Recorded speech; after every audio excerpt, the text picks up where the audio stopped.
আসসালামু আলাইকুম, আমি মোহাম্মদ দেলোয়ার হোসেন সাইফুল আপনাদের সাথে আছি। যে ভিডিওটি নিয়ে কথা বলবো, গতকাল কিন্তু লাইভে আসার কথা ছিল, লাইভে আসি না।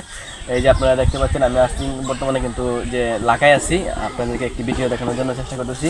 রাসেল পাইপার নামে যে সাপটি কিন্তু লাখাইতে ধরা পড়ছে। আপনারা সাপটিকে আপনাদেরকে দেখানোর চেষ্টা করবো, আর যারা যারা উদ্ধার কাজ সাপটিকে উদ্ধার করার চেষ্টা করতেছে ওদেরকে আপনাদের ভিডিওর মাধ্যমে আমি তুলে ধরবো। এই দিকে দেখাও, এই যে দেখতেই পাচ্ছেন, ওরা কিন্তু রাসেল পাইপার স্টাফ সাপটি টোকানোর জন্য এই যে জঙ্গলে নেমে গেছে।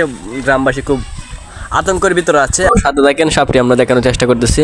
আপনাদের সাথে আছি আমি মোহাম্মদ সাইফুল ইসলাম।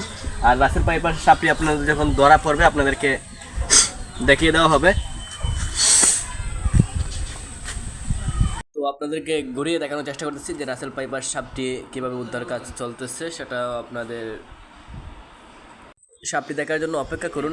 আপনাদের সাথে আছে এই রাসেল পাইপার সাপটি উদ্ধার কাজ চলছে। আপনারা সাথে থাকুন, আর দেখানো হবে সম্পূর্ণ ভিডিওতে সাপটি ধরা পড়ছে কিনা। সম্পূর্ণ ভিডিওতে আপনাদেরকে তুলে ধরা হবে সাপটি বিচারে পাইছে কিনা, সেটাও আমরা এই ভিডিওর মাধ্যমে বলে দিব। আর দেখতে পাচ্ছেন কতগুলো লোক আপনার রাসেল পাইপারের জন্য নেমে গেছে। আপনারা ভিডিওটি শেয়ার করবেন, অবশ্যই একটি কথা, ভিডিওটি শেয়ার করবেন, দেশের সকল মানুষকে দেখার সুযোগ করে দেবেন যে পুকুরে আশেপাশে তাদের বাড়ির পাশে পুকুর আছে, ওরা যেন সতর্কভাবে পানিতে চলাফেরা করে এবং জঙ্গলে যাতে চলাফেরা সাবধানভাবে করে। আপনারা দেখতে পাচ্ছেন, ওরা কিন্তু ফেনা উদ্ধার করে এই সাপটি বাহির করার চেষ্টা করতেছে। ভালো থাকেন সকলে, আসসালামু আলাইকুম।